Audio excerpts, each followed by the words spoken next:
प्रतापगढ़ जिले के जंगलों में शैलचित्र और आदि मानव की गुफाएं मिली हैं। ये दावा करते हुए जिले के एक पर्यावरण प्रेमी मंगल मेहता ने पुरातत्व और संबंधित विभाग से अपील की है कि इनका संरक्षण किया जाए। मेहता ने बताया कि उन्होंने ऐसे 10 स्थानों से कुछ फोटो लिए हैं जहां आदि मानव ने अपने सृजनात्मक गुणों का परिचय दिया और ये स्थान मानव के क्रमिक विकास की कहानी कहते हैं। उन्होंने बताया कि इन फोटोज में गुफा, कंदरा, शिकार, आमोद प्रमोद, मनोरंजन, पशुपालन और युद्ध के साथ कई तरह के शैलचित्र की फोटो शामिल हैं। उन्होंने बताया कि सीता माता के जंगलों की गुफाओं में मानव द्वारा पत्थरों से तैयार किए गए पुराने चिन्ह भी दिखाई दिए हैं। मंगल मेहता ने इसके संरक्षण के लिए पुरातत्व विभाग को पत्र भी लिखा है। मेहता बताते हैं, सीता माता के जंगलों में नदियों के किनारों पर बनी गुफाओं में आदि मानव के आवास थे। मंगल मेहता बताते हैं कि इन गुफाओं में ताम्र पाषाण, पूर्व पाषाण काल, नव पाषाण और ऐतिहासिक पाषाण काल तक के शैल चित्र हैं। मंगल मेहता के अनुसार यहाँ बड़े आखर की रेखाएं, सुंदर, सुघड़ और काफी अच्छे ढंग से बनाए गए शैल चित्र भी हैं। पशु और पशुपालन, घुड़सवार और हाथी पर सवार मानव के चित्र भी हैं। घोड़ों और बिंदु के चिन्ह भी यहाँ उकेरे गए हैं। ये नदी के किनारे का स्थान है। इस स्थान को माता सीता के वनवास से भी जोड़कर देखा जाता है।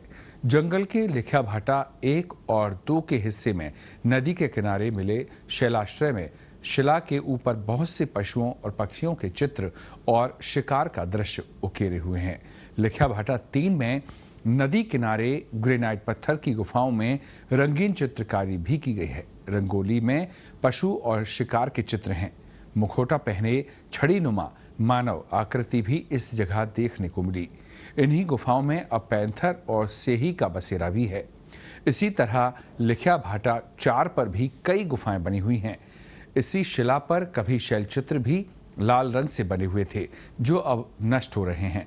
लिखिया भाटा 5 में छोटी नदी के किनारे बड़े पत्थरों की कई गुफाएं हैं। मेहता कहते हैं कि हो सकता है इन जगहों का किसी विशेष सभ्यता से जुड़ाव हो।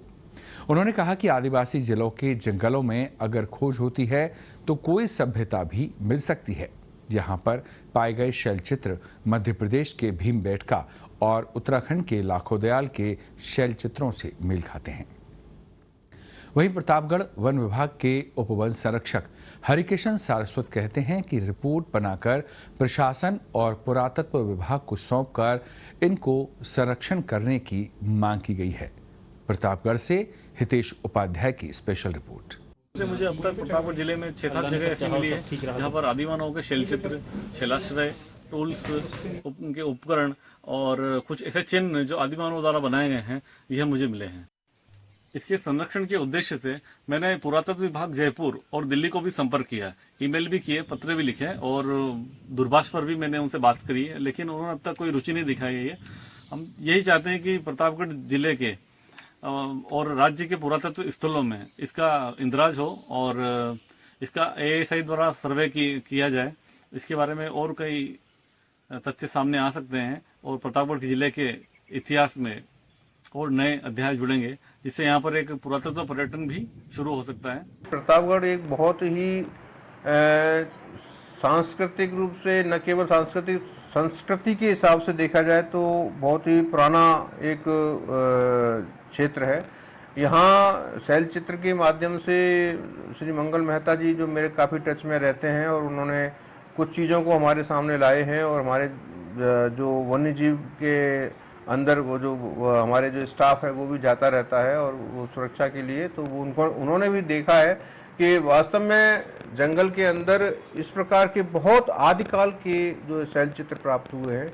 इन शैलचित्रों के बारे में पूरा विवरण करके मैंने अभी जो 3 फरवरी से 9 फरवरी के बीच में कुद्रुमुख नेशनल पार्क जो है, हमारा जो टाइगर रिजर्व है, वहाँ पर एक टाइगर रिजर्व के अंदर जो है एक वर्ल्ड हेरिटेज साइट्स के रूप में एक वर्कशॉप हुई थी 3-7 दिन की, जो उसमें मैंने इस मुद्दे को उठाया था और मैंने इस चीज़ को प्रभावी रूप से उल्लेखित किया है कि प्रतापगढ़ के अंदर ऐसे पुराने आदिकाल के जो शैलचित्र प्राप्त हो रहे हैं तो इससे न केवल एफएसआई बल्कि अन्य जो एजेंसीज हैं जो उनके समय को लेकर के काफ़ी जो अच्छा सटीक निर्णय ले सकती हैं, उसमें उनको मैंने भेजा है।